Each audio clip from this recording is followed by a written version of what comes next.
네, 오늘부터 우리가 사도행전을 읽습니다. 오늘 사도행전 1장의 말씀인데요. 그 중에서 1절부터 11절까지의 말씀을 교독하시겠습니다. 사도행전 1장 1절에서 11절. 사도행전 1장 1절에서 11절 말씀 교독하시겠습니다. 데오빌로님, 나는 첫 번째 책에서 예수께서 행하시고 가르치신 모든 일을 다루었습니다.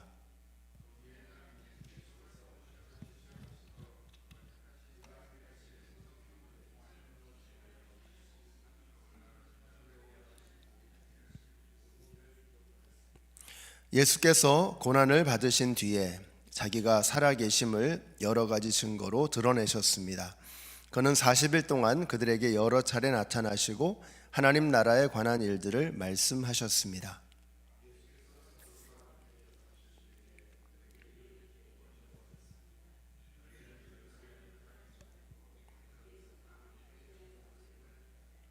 요한은 물로 세례를 주었으나 너희는 여러 날이 되지 않아서 성령으로 세례를 받을 것이다.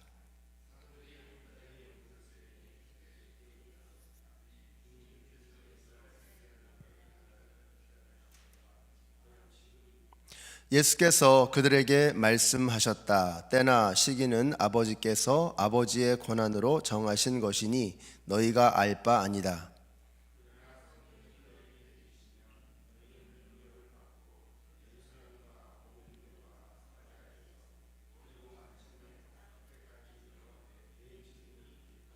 이 말씀을 하신 다음에 그가 그들이 보는 앞에서 들려 올라가시니 구름에 쌓여서 보이지 않게 되었다.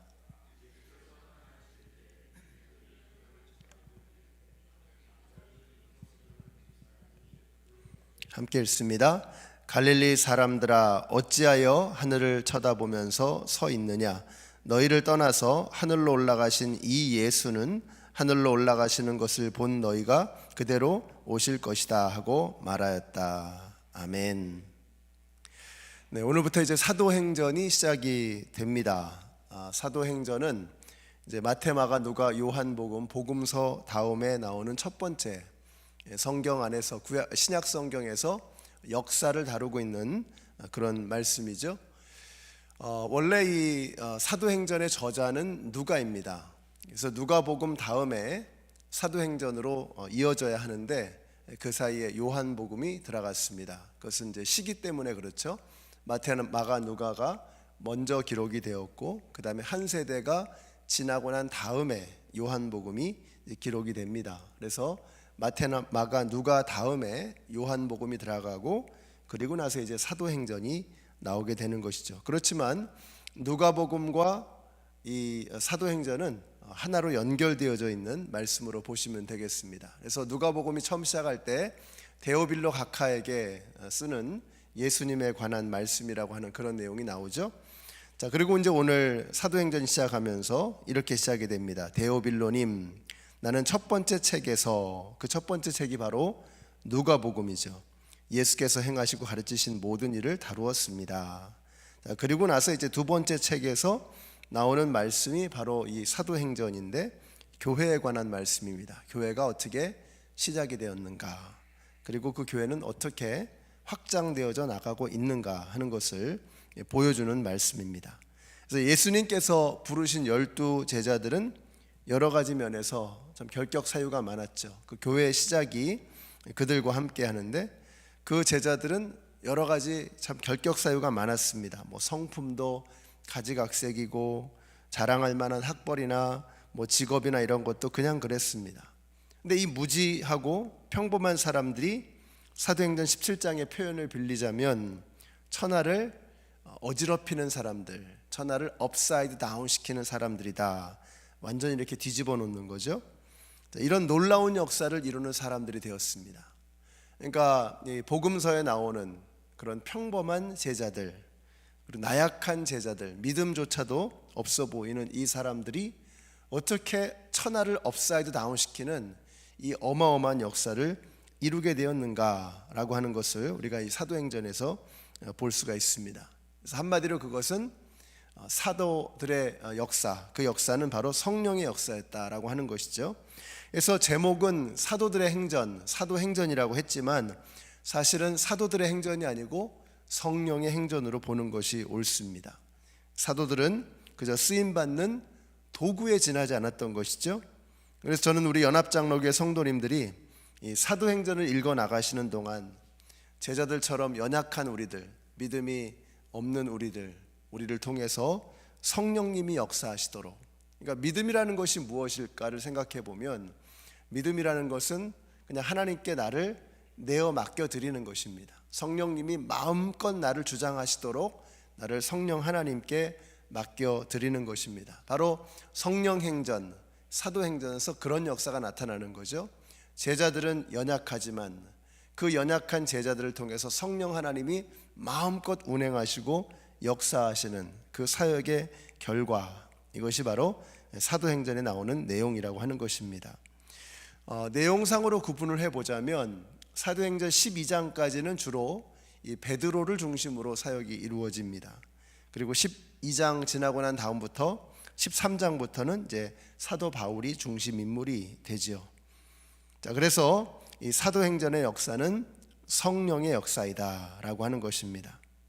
자, 그래서 이 승천하시기 직전에 예수님께서 이제 두 가지 명령을 주시는데 4절에 보시면 예루살렘을 떠나지 말라는 것입니다. 그리고 아버지의 약속을 기다려라. 자, 예루살렘을 떠나지 말고 그곳에서 아버지의 약속을 기다려라. 이것이 예수님께서 주신 명령이었습니다.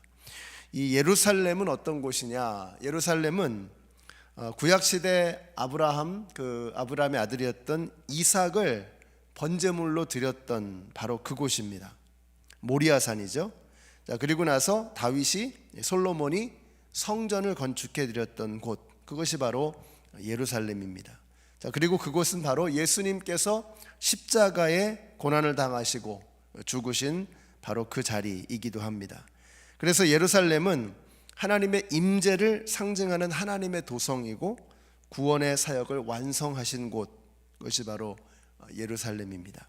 예루살렘은 인간이 하나님과 만나는 자리를 대표한 그런 어떤 특별한 의미를 갖는 장소였다라고 하는 것이죠. 그리고 그 예루살렘이 우리에게는 저는 교회이고 예배라고 생각합니다. 그래서 예루살렘을 떠나지 말라는 이 말씀을 우리에게 적용해 본다면 하나님을 만나는 자리, 하나님을 예배하는 그 자리를 지켜야 한다라는 것이죠. 우리가 다른 일에는 실패해도 소망이 있잖아요. 뭐 사업에도 실패할 수 있고 공부하는 거 마음대로 안 될 수 있고 그럴 수 있습니다. 그러나 하나님을 만나는 일에 지속적으로 실패하는 사람에게는 소망이 없죠. 그래서 예배에 성공하는, 그래서 매일매일마다 하나님을 만나는 그런 일들이 여러분의 삶에 일어나게 되시기를 바랍니다. 우리가 하루하루, 우리가 어떨 때는 일이 잘 될 때도 있고 자녀들이 또 말을 잘 들어줘서 기분이 좋을 때도 있고 어쩔 때는 기분이 상할 때도 있고 마음이 아플 때도 있고 끊임없이, 그렇지만 그 모든 우리의 흔들리는 그 삶을 끊임없이 부침이 거듭되는 그 삶을 붙잡아주는 앵커가 뭐냐? 이 기둥과 같이 우리를 붙잡고 가는 이 닷과 같은 그것이 뭐냐? 그것이 바로 예배라는 것입니다. 그래서 우리가 예배에 성공하는 사람이 되어야 한다. 매일 새벽마다 우리가 이렇게 예배를 드리면서 하나님과 함께 하루를 시작하는 그런 삶을 살아가야 할 것입니다. 그래서 우리 연합장로교회 성도님들이 성경을 하루에 한 장씩 읽어 나가시면서 이제 사도행전이 시작됐잖아요. 그러니까 이제 요한복음 제가 지나가서 너무 늦었다고 생각하면 너무 늦은 것이다, 그런 말씀 드렸죠. 너무 지나간 것에 연연하지 마시고 이제 오늘부터 또 시작하면 되는 것입니다. 그리고 못 읽은 것은 다음에 또 읽으면 되죠. 그래서 오늘부터 새롭게 다시 시작하는 겁니다. 사도행전. 그래서 여러분이 하나님의 말씀을 하루에 한 장씩 읽어가면서 예배에 성공하시는, 하나님을 만나는 일에 성공하시는 여러분들이 되시기를 바랍니다. 자, 이제 사도들이 한 자리에 모였을 때 예수님께 묻습니다. 주님께서 이스라엘에게 나라를 찾아주실 때가 지금입니까? 그러니까 여전히 제자들은 지금 관심이 이스라엘이죠. 이스라엘의 나라가 회복될 것이 지금이니까 물어보는 것입니다. 자, 그런데 예수님의 관심은 전혀 달랐습니다. 8절 말씀 같이 읽습니다. 시작. 그러나 성령이 너희에게 내리시면 너희는 능력을 받고 예루살렘과 온 유대와 사마리아에서 그리고 마침내 땅끝에까지 이르러 내 증인이 될 것이다. 그러니까 예루살렘에서 성령을 받을 것입니다. 그러나 예루살렘에 머물러서는 안 된다는 것입니다. 자, 예루살렘에서 시작합니다. 예루살렘에서 기다리고 그곳에서 아버지께서 성령을 주실 것이다. 그러나 예루살렘에 머물러서는 안 되는 것입니다. 온 유대로 나아가야 됩니다. 그리고 유대인들이 그렇게도 싫어했던 사마리아로까지 가야 합니다. 그뿐만이 아닙니다. 유대인들이 지옥의 땔감이라고 생각했던 이방인들, 그 이방인들이 있는 땅끝까지 나아가야 된다라고 말씀하고 있는 것입니다. 그러니까 하나님 나라의 회복은 이스라엘에 국한되어져서는 안 되는 것이다 라는 것이죠. 사마리아를 지나서 땅끝까지 나아가야 하는 것입니다. 제자들만 탓할 일이 아닙니다. 우리의 관심도 온통 예루살렘과 유다입니다. 그러니까 나의 삶의 자리, 나 하나, 여기에 우리는 만족하고 살아갑니다. 근데 지난 주일날 말씀드렸죠. 믿음이 성장한다는 것은 오지랖이 넓어지는 것이다. 우리의 관심 영역이 넓어지는 겁니다. 자, 전에는 내 마음속에 요 정도의 사람만 품을 수 있었습니다. 근데 내가 믿음이 성장하면 어떻게 되죠? 전에 관심 없던 사람도 관심을 갖게 되고, 전에는 미웠던 사람, 이해가 안 됐던 사람들도 이제 더 이상 미워지지 않고 오히려 불쌍해지고, 그 다음에 그 사람들이 이해가 되기 시작하는 거예요. 아, 저 사람이 왜 저러나. 이게 믿음이 성장하는 겁니다. 예수님을 닮아가면 그렇게 되어지는 겁니다. 그러니까 나의 관심의 분야가 점점 넓어지는 거예요. 그것이 믿음의 성장을 보여주는 것입니다. 우리는 깊어져야 하고 높이 올라가야 하고 넓어져야 한다라는 말씀을 드렸죠. 그래서 우리의 관심사가 넓어져야 한다. 우리가 이웃에게 나아가야 되는데 그 이웃이 어디까지냐? 모든 민족 땅 끝까지라고 말씀하고 있는 것입니다. 자, 그러면 사마리아가 뭘까? 이 사마리아는요, 가까운 곳입니다. 지리적으로 바로 붙어 있는 곳이죠. 그리고 사실은 같은 생활권 안에 있다고 해도 과언이 아닐 것입니다. 그런데 안 가는 곳입니다. 불편한 거예요. 같이 더불어 살고 있는데, 붙어 있는데, 맞붙어 있는데, 그런데 삶은 같이 나누지 않는 이제 그런 자리가 바로 사마리아죠. 우리도 그런 사람들이 있습니다. 같이 살고 있지만 한 마음이 되지 못하고 있는 그런 사람, 불편한 그런 존재들이 있죠. 그것이 바로 사마리아입니다. 그래서 우리가 사마리아로까지 나아가야 된다라고 말씀하고 있습니다. 이게 참 어려운 것 같습니다. 사마리아로 나아가는 것이 참 어렵습니다. 이렇게 선교지도 보면 한국에서 일본으로 선교사를 파송하는 것이 굉장히 힘들다고 합니다. 물론 이제 비용이 너무 많기 때문에 어려운 점도 있지만 정서적으로 일본으로 선교를 잘 안 가려고 한다는 거죠. 차라리 저 먼 아프리카 오지로 가는 한이 있어도 가까이에 있는 일본. 근데 일본이 1%가 채 되지 않거든요. 기독교 복음률이. 그러니까 정말 선교지입니다. 근데 그곳으로 선교사님들이 잘 가려고 하지 않는다는 거죠. 가깝지만 먼 나라, 정서적으로 마음적으로 불편해하는 그런 곳이 바로 사마리아입니다. 그러니까 우리에게도 그런 사마리아가 있지 않느냐 하는 것입니다. 가까이 있는데 가까이 나아가지 못하는. 근데 이게 참 어려운 거죠. 그래서 우리가 기도하기를, 하나님, 우리가 사마리아로 나아갈 수 있도록 해주세요. 그래서 빌립 집사님이 사마리아로 가잖아요. 근데 그 빌립 집사님이 참 훌륭하신 것 같아요. 그 불편해하는 사마리아 사람에게로 나아가는, 저와 여러분이 그런 사마리아로 나아가는 그 빌립 집사님을 본받아야 하겠습니다. 땅끝까지 간다라고 하는 것은 이런 의미가 있다고 생각이 됩니다. 내가 전혀 생각하지 않았던 영역이죠.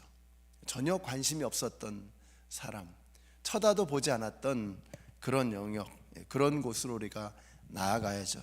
전에는 생각도 하지 않았지만 그것이 나의 관심 안으로 들어올 수 있도록. 그래서 우리 주변에서 전혀 생각하지 않았던, 사마리아는 좀 미워하는 사람이잖아요. 근데 땅끝은 내 눈에 들어온 적이 없는, 관심조차 없는 그런 사람들, 그런 사람들에게로 나아가야 되겠습니다. 자, 이 말씀을 하시고 나서 예수님은 하늘로 들려 올라가셨습니다. 그리고는 천사들이 말하죠. 너희가 본 그대로 다시 오실 것이다. 저는 이거 믿습니다. 저는 여러분들이 이게 믿어지게 되시기를 바랍니다. 들려 올라가신 그 모습 그대로 구름 타고 이 땅에 다시 오실 것입니다. 예수님의 재림, 세컨드 커밍, 이것이 중요합니다. 그래서 이 지금 말세라고 하는 것은 어떤 것이냐? 지금 우리가 말세에 살고 있잖아요. 말세 지말, 종말의 때에 살고 있습니다. 그러니까 말세라고 하는 건 어떤 것이냐? 초림, 예수님의 처음 오심으로부터 재림, 예수님의 다시 오심 사이에 그 모든 이 시대를 교회 시대라고 하죠. 그래서 이 시대가 지금 이제 말세입니다. 말세, 마지막 때라는 거죠. 그럼 우리가 말세에 어떤 자세로 살아가야 되느냐? 종말의 때에 우리는 어떻게 살아가야 하느냐? 종말론적인 사고방식을 가지고 살아가야 되는 것입니다. 그러면 종말론적인 사고방식이 무엇입니까? 그러니까 뭐 재림을 강조하는 그런 이단 사상들의 그런 얘기가 아니라 이 건전한 기독교인들은 이 마지막 때를 어떻게 살아가야 할 것인가? 우리 그리스도인들은 이 마지막 때를 어떻게 살아가야만 하는 것인가? 여러분, 종말론적인 사고방식입니다. 그럼 종말론적인 사고방식이 뭐냐면 종말의 때에도 변함없는 가치가 무엇인가? 이것을 붙잡고 사는 것입니다. 그러니까 종말의 때, 말세 지말, 예수님이 오시는 그때에도 여전히 나는 금이 최고야, 여전히 나는 권력이 최고야. 그러면 금을 위해 살면 되는 겁니다. 권력을 위해 살면 되는 거예요. 그러니까 여러분이 무엇을 믿느냐? 그 마지막 때에도 나는 돈이 나를 살게 해줄 것이야 라고 믿으면 돈을 추구하십시오. 그 마지막 때에 내가 가지고 있는 권력이 나를 살려줄 거야 라고 믿으면 권력을 추구하는 사람이 되시면 됩니다. 근데 그게 아니라면 우리는 어떤 사람들이죠? 마지막 때에 우리를 살려주실 영원한 변함없는 가치는 오직 예수 그리스도, 이걸 믿는 사람들이 바로 종말론적인 사고방식을 가지고 살아가는 참 그리스도인이라고 하는 것입니다. 그러니까 지금 이 시대에 예수님이 처음 오셨고 다시 오실 그 어간에 교회가 서 있는 이 시대에 우리는 교회의 머리 되시는, 교회의 반석이 되시는 예수 그리스도가 우리의 삶의 중심이라고 하는 것을 고백하며 그것을 믿으며 살아가는 삶의 방식, 이것이 바로 종말론적인 사고방식이고 종말론적인 삶의 자세라고 하는 것입니다. 이것을 가지고 우리가 살아가야 합니다. 오늘도 여러분, 예수 그리스도, 오늘 내가 죽어도 나의 가치는 예수 그리스도이다. 세상이 아무리 부침을 거듭해도 변하지 않는 한 분, 그 예수 그리스도를 나는 붙들고 살아갈리라. 이런 종말론적인 가치관으로, 믿음의 자세로 살아가시는 우리 모든 성도님들이 되시기를 우리 예수님의 이름으로 축원합니다. 자, 기도하겠습니다. 오늘 기도하실 때 우리 모든 성도님들이 세상적인 것, 세상에 끊임없이 변하는 그런 가치관들을 쫓아다니는 것이 아니라 변하지 않는 가치, 이 세상이 마지막의 날이 되는 그날에도 변하지 않는 가치, 우리의 생명을 구원해 주실 영원한 가치 되시는 예수 그리스도를 붙잡고 살아가시는 그런 성도님들이 되시도록 엉뚱한 일에 시간 낭비하거나 쓸모없는 일에 우리의 삶을 헛되게 쓰는 것이 아니라 주님이 오늘 오셔도 나에게 변함없는 가치 예수 그리스도를 붙잡고 살겠습니다. 이렇게 우리 성도님들을 위해서 기도해 주시고요. 특별히 오늘 우리 단영민 성도님께서 오늘 수술을 받으십니다. 위 전체를 다 떼어내시는 위절제 수술을 하시게 되는데 하나님께서 함께 하셔서 최고의 의료진을 붙여주시고 최고의 수술 결과가 있게 하시고 그 후에 모든 그 치료의 과정, 회복의 과정들이 온전하게 잘 이루어질 수 있도록 위해서 기도해 주시기 바랍니다. 그 위에 여러 또 질병으로 씨름하시는, 또 투병하시는 많은 성도님들 계십니다. 하나님께서 우리 성도님들 오늘도 건강해지는 하루가 되게 하시고 치유의 광선이 비춰지게 하여 주시고 하나님의 생명의 역사가 그들 가운데 충만할 수 있도록 우리 같이 합심해서 기도하겠습니다. 좋으신 사랑의 하나님, 주님의 은혜에 감사를 드립니다. 하나님, 저희들이 오늘 이 말씀을 통해서 이제 교회가 시작되는 것을 보았습니다. 사도들이 열심히 뛰어다니지만 그러나 그 모든 것이 바로 성령의 역사임을 저희들이 알게 하시니 감사합니다. 오늘날 이 시대에도 성령님이 역사하심으로 교회들이 든든하게 세워지고 그 교회들을 통하여 하나님의 나라가 이루어져 갈 수 있도록 주께서 역사하여 주시옵소서. 이제 예수님께서 들려 올라가신 그대로 다시 구름 타고 이 땅에 내려오실 것을 저희들은 믿습니다. 다시 오실 예수 그리스도를 사모하고 갈망하는 마라나타의 신앙으로 살게 하여 주시기를 간절히 원합니다. 그 마지막 종말의 때에도 변함없는 가치 예수 그리스도를 붙잡고 살아가는 저희들이 되게 하여 주시기를 간절히 원합니다. 세상에 헛되고 헛된 일들에 우리의 삶을 낭비하는 것이 아니라, 그러한 것들에 우리의 시간을 낭비하는 것이 아니라 하나님의 영광을 위해서, 주님의 기쁨을 위해서, 변하지 않는 그 영원한 가치를 위해서 살아가는 저희들이 되게 하여 주시옵소서. 저희들의 관심이 그저 예루살렘과 또 유다 땅에만 머무는 것이 아니라 사마리아로 나아가게 하시고 땅끝으로까지 나아가는 저희들의 삶이 되게 하여 주시옵소서. 삶의 지경이 날마다 넓어지게 하여 주시고, 예수님께서 이웃을 사랑하라고 말씀하신 것처럼 우리의 이웃들이 있는 그곳으로 힘차게 달려가는 우리 성도님들이 되게 하여 주시옵소서. 우리 성도님들의 믿음이 날마다 깊어지게 하시고 높이 올라가게 하여 주시고 넓이 확장되게 하여 주시기를 간절히 원합니다. 우리 성도님들의 믿음이 세상의 어떤 것에도 흔들리지 않는 단단한 믿음이 되게 하여 주시옵소서. 오늘 특별히 우리 단영민 성도님 오늘 수술을 받으십니다. 그 수술 받으시는 과정 가운데 주님께서 함께하여 주시옵소서. 아버지 하나님께서 최고의 의료진들, 최고의 컨디션으로 최고의 수술 결과를 갖게 하여 주시고, 아버지 하나님 좋은 회복에 아버지 하나님 그 모든 과정들이 이루어지게 하여 주시기를 원합니다. 더 이상 같은 질병으로 어려움 당하지 않도록 주께서 놀라운 은혜를 오늘 베풀어 주시기를 간절히 원합니다.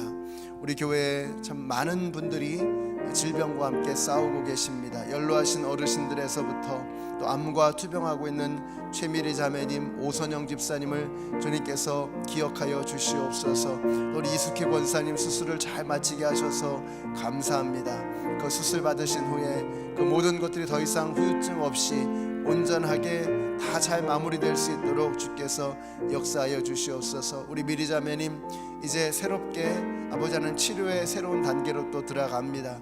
아버지 하나님 그 과정 속에서 낙심하지 않게 하시고 항상 주님께서 붙잡아 주셔서 하나님의 놀라운 치유의 역사로 능력으로 아버지 하나님 회복되어지는 역사가 나타나게 하시고 건강해지게 하여 주시기를 원합니다. 그 가정을 주님께서 불쌍히 여겨주시고 한 마음이 되어져서 이 어려운 시기를 믿음으로 뚫고 지나가는 우리 최덕경제님 가정 되게 하여 주시옵소서. 우리 오선영 집사님 이제 계속해서 약을 투여해서 치료받을 수 있는 길을 열어주심에 감사를 드립니다. 많은 차도를 보여서 좋아지게 하시니 감사합니다. 아버지 하나님의 은혜임을 고백합니다. 주님께서 하신 것을 고백합니다. 성령님의 역사, 치유하시는 하나님의 능력이 멈추지 않고 끊임없이 저들의 삶 속에 임하게 하여 주시옵소서. 오늘도 우리 성도님들 어제보다 더 건강해지는 하루가 될 수 있도록 하나님 역사하시고, 특별히 질병과 싸움하고 계시는 모든 성도님들 낙심하지 아니하고 하나님의 능력으로, 예수의 능력으로 다시 일어서는 저들 되게 하여 주시옵소서. 하나님 감사합니다. 우리의 몸이 연약하여 또 우리의 믿음이 쇠약하여 우리가 더 넓은 곳으로 나아가지 못하고 내가 머물러 있던 그 편안한 자리에만 머물러 있는 우리들의 모습을 돌아봅니다. 성경 어디를 들춰봐도 하나님에게로 나아가며 이웃에게로 달려가라고 말씀하시는데 우리의 관심은 나 하나에만 머물러 있었던 것을 고백합니다. 예수님의 명령처럼 사마리아와 땅끝까지 나아가는 저희들 되게 하여 주시고, 이제 예수님께서 다시 오실 것을 소망하며 갈망하며 마라나타의 신앙으로 예수님의 다시 오심을 기다리는 저희들 되게 하여 주시옵소서. 세상에 사라져버릴 무가치한 것들에 우리의 삶을 투자하는 것이 아니라 영원한 가치에 우리의 삶을 드릴 수 있는 참된 그리스도인의 삶을 살아가는 저희들 되게 하여 주시옵소서. 오늘도 질병으로 싸우고 계시는 많은 성도님들, 그들이 그 삶의 자리에서 믿음의 능력으로, 성령의 능력으로 이겨내는 오늘 하루가 되게 하여 주시옵소서. 특별히 단영민 성도님, 하나님께서 오늘 또 수술받는 그 날짜, 그 수술받는 그 자리에 하나님께서 함께 하시고 최고의 의료진으로 최고의 수술을 거두고 좋은 회복의 과정이 이루어질 수 있도록 주님 그와 함께하여 주시옵소서. 예수님의 이름으로 기도드렸습니다. 아멘. 하늘에 계신 우리 아버지여, 이름이 거룩히 여김을 받으시오며 나라의 임하옵시며 뜻이 하늘에서 이룬 것 같이 땅에서도 이루어지이다. 오늘날 우리에게 일용할 양식을 주옵시고 우리가 우리에게 죄 지은 자를 사하여 준 것 같이 우리 죄를 사하여 주옵시고 우리를 시험에 들게 하지 마옵시고 다만 악에서 구하옵소서. 나라와 권세와 영광이 아버지께 영원히 있사옵나이다. 아멘.